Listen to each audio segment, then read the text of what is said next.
Hi guys, so today we are looking at volumes of prisms and cylinders. So with volume, there's a difference between volume and capacity. So volume is the amount of space it occupies. So imagine that you had some kind of item on your desk. The volume is like I said, the amount of space it occupies.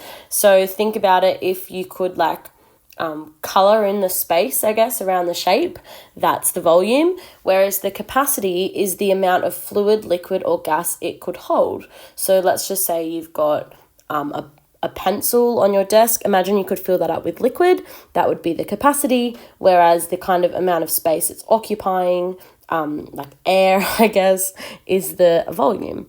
So volume's measured in cubic units, so centimeters cubed, meters cubed, whatever.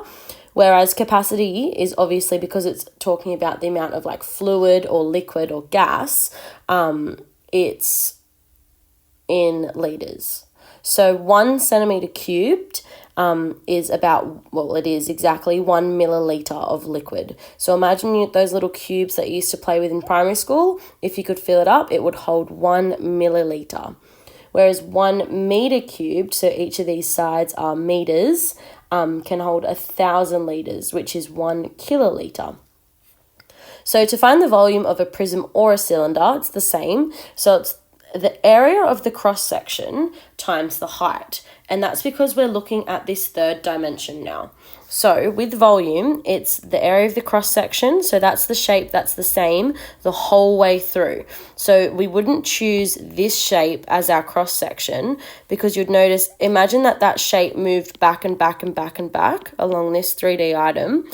It would not stay the same shape because it would stretch and bend, because that shape there would be more bent, if that makes sense.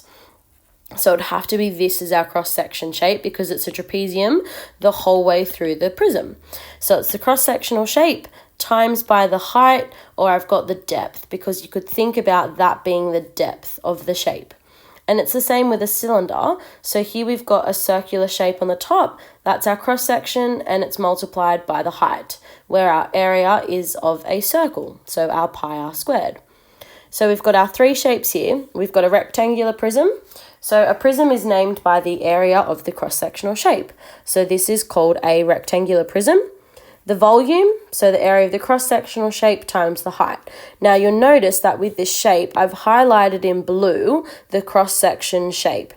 With this prism, it could have been this front rectangle as well as this side rectangle, because it stays the same shape the whole way through, no matter which way you go.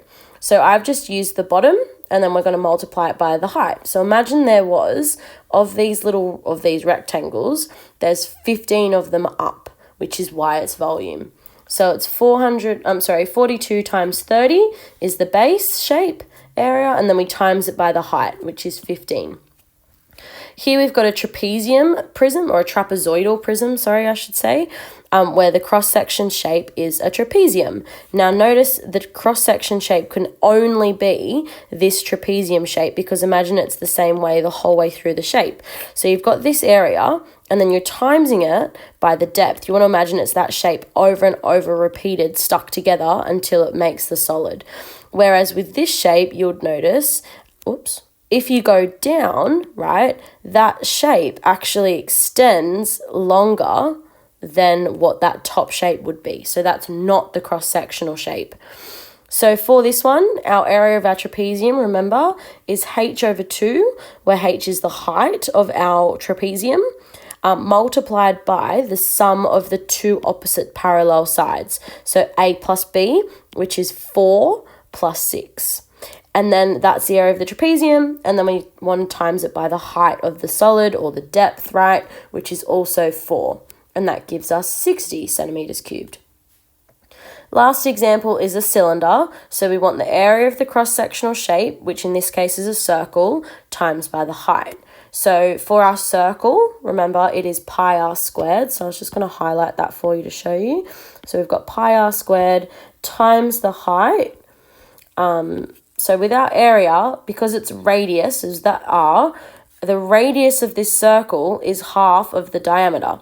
Now the diameter is given to you as 128, but our formula needs the radius, so it's half, which is why it's 64 squared, times by the height, which is 241, and together this is approximately 3,101,179 centimeters cubed. Now, in terms of capacity, because this is all about capacity as well, pretty much the way that you find out how much, what the capacity of the solid is find the volume, and then you want to do a conversion. So like I told you up here, 1 centimeter cubed is equal to 1 milliliter. So this is quite easy to find the volume in milliliters because it's already in centimeters cubed. So you'd go, well, in milliliters, if that's that many centimeters cubed, then it's also that many milliliters. And once you've got it in milliliters, you can convert to liters by dividing it by 1,000, or kiloliters by dividing it by 1,000 again. So that's literally it. Good luck with it.